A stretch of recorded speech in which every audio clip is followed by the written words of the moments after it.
Isn't it cute, this bag? The bag she showed off was from a well-known luxury brand. I thought she couldn't afford such an expensive bag. To my shock, she said she stole it from the safe in my recently deceased father's house.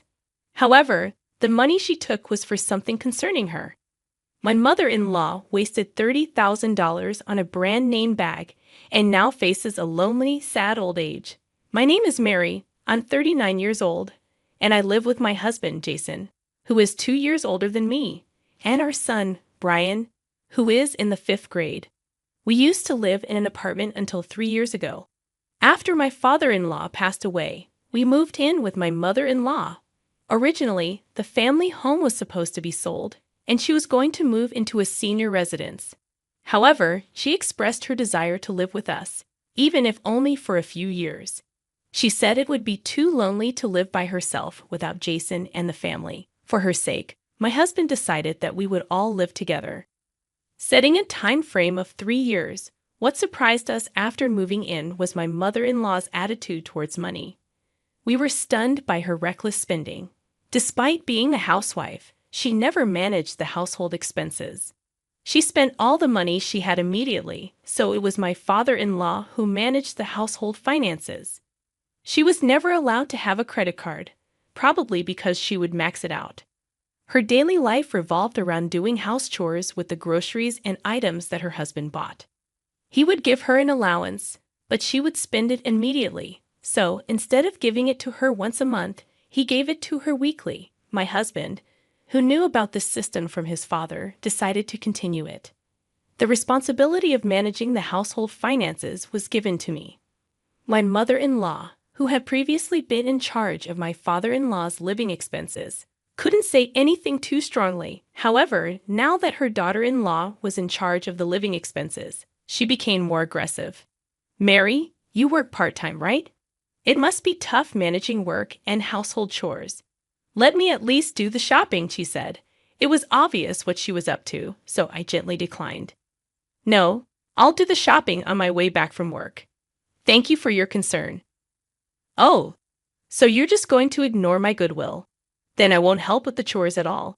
You handle everything," she retorted. And then she added, "By the way, I'd prefer the allowance once a month, not weekly." It was clear she would spend it all right away, so I asked, "Can I discuss this with Jason first? There is no need to bother him for such a small matter." "What do you all think of me? It's just an allowance," she snapped, not listening to me. So, I ended up changing her allowance to once a month. She wandered around every day without doing any housework. At the beginning of the month, she always brought home paper bags from shopping trips. By mid-month, she would come back empty-handed. I figured she'd spent all her allowance. Then, I got an idea. However, after a few days, she would return with shopping bags again. Was she getting money from somewhere else? I confronted my husband with my suspicions. "Have you been giving your mother more money?" I asked. With a guilty expression, he said, "She told me she really needed money, so I gave her a little from my allowance." "You know that's not good for her, right?" "I know," he admitted. "But she probably wants to shop to distract herself from the loneliness of losing her husband. We moved here to help her cope with that. Relying on money is not the solution," I said firmly. "I think we should stop giving her money from now on." My husband looked reluctant, seeming unwilling to stop giving his mother money. For 3 years, she had been living an indescribable life, and our temporary living arrangement with her was coming to an end. During these 3 years, my husband had been giving her pocket money as she demanded. I wondered if she would be okay starting to live on her own. We were approaching the time to start the paperwork for her new residence when I received news that my father had collapsed. He lived alone in an apartment. My mother had passed away when I was little, so he raised me on his own. Hearing that he had fallen, I rushed to the hospital. The diagnosis was cancer, and it had already spread throughout his body. There was nothing to be done. He had 3 months left to live. He wasn't interested in life-prolonging treatment and wished to spend his remaining days at home with palliative care. "I want you to live even a little longer, Dad. I want you to see Brian grow up. Don't worry about the money. Please get the treatment," I begged him repeatedly. But no matter how much I pleaded, his decision remained unchanged. I have no regrets in my life. I've raised you, Mary, and I feel accomplished. Now I want to prepare to peacefully depart to join your mother. With that, he was discharged from the hospital and arranged for home nursing on his own. Eventually, I respected my father's wishes and visited him as often as possible with my son Brian. Knowing his grandfather's time was limited, Brian started taking many photos with him. I used my smartphone to capture these moments, printed them, and showed them to my father. These snapshots of our daily lives grew into not just one album but two, then three. My father would look through these albums every day. He said he wanted some of the photos to be placed in his coffin. This peaceful life came to a sudden end one day. After my part-time job, I received a phone call from the hospital in charge of home care. My father's condition had deteriorated, and he had to be hospitalized. When I arrived, I could tell his end was near. I contacted my husband, asking him to bring Brian, and while waiting, I held my father's hand, praying he'd hang on. He did, passing away just as my husband and Brian arrived. Brian burst into tears, and my husband was in shock. As for me, I tried to hold back, but tears rolled down my cheeks. With my father's passing fresh in our hearts, we immediately began the funeral preparations. My husband actively helped with my father's funeral preparations, drawing on the challenging experience of his own father's passing 3 years prior. We were able to apply those lessons to smoothly prepare for my father's funeral. Although my father didn't want a big funeral, many people who were grateful to him during his lifetime reached out, and both the wake and the funeral were well attended. I felt proud of my father. Despite the busy situation, my mother-in-law seemed to be enjoying herself following my father's death. After the funeral and the subsequent memorial ceremonies, things finally started to calm down. Having been away from home for a while, we returned to find my husband's family home in disarray. Despite my mother-in-law being at home, it was clear she hadn't done any housework. However, one corner of the living room was strangely tidy. Even someone like me, with no interest in luxury brands, could instantly recognize several high-end brand bags. They weren't mine, of course, so they must have belonged to my mother-in-law. But I hadn't given her enough money to afford such luxury. Just as I was about to ask her about it, she returned home. Noticing me eyeing the bags, my mother-in-law said, "Aren't they lovely?" "I've wanted them for so long," she said gleefully. What I really wanted to know was where she got the money for these bags. "Excuse me, while the bags are indeed wonderful, where did you get the money? I don't believe I've given you nearly enough to afford them." With a sly grin, she responded, "I had some unexpected income." Unexpected income. It was impossible for my mother-in-law to have such a source of income. "Please be honest, where did this unexpected income come from?" I pressed her firmly. "I found it when I went to your father's apartment. There was $30,000 in cash in a safe there. That's the money you're inheriting, right?" I thought it was okay for a mother-in-law to use her daughter-in-law's money. After all, you weren't really filial to your own father, right? So I figured I'd use $30,000 on your behalf. Did you spend all the money? "Yes, I spent it all in the blink of an eye," she replied with excitement, apparently not noticing my expression growing colder. "Do you understand what that $30,000 was for?" Even when I asked this, she laughed and replied, "It's the money you're inheriting from your father, but $30,000 is a rather small inheritance." I told her the truth.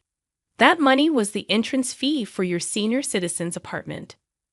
With an incredulous expression, my mother-in-law looked at me. "What do you mean? Why was the money in your father's room?"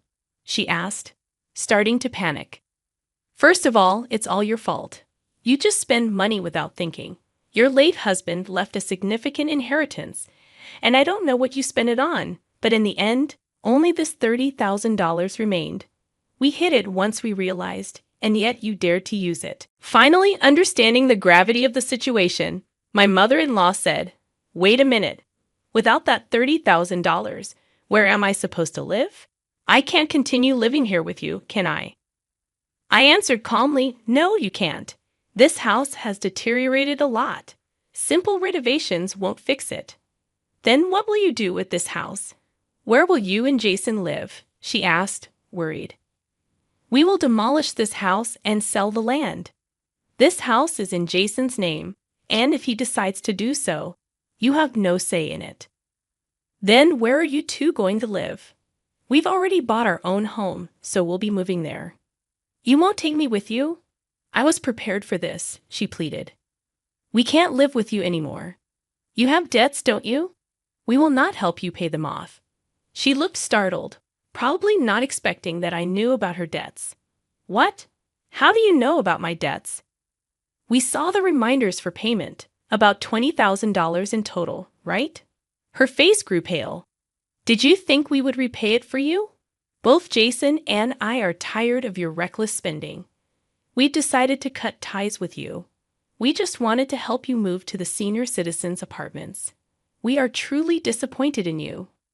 As I said this, my mother-in-law collapsed to her knees.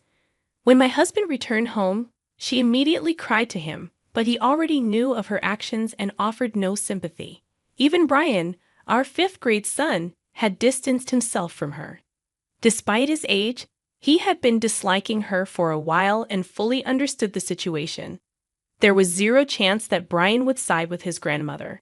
Abandoned by her son and grandson, my mother-in-law had nothing left but the brand-name bags she bought for $30,000, shining brightly in the corner of the room. While we were busy preparing, our new home was completed and moving day was approaching.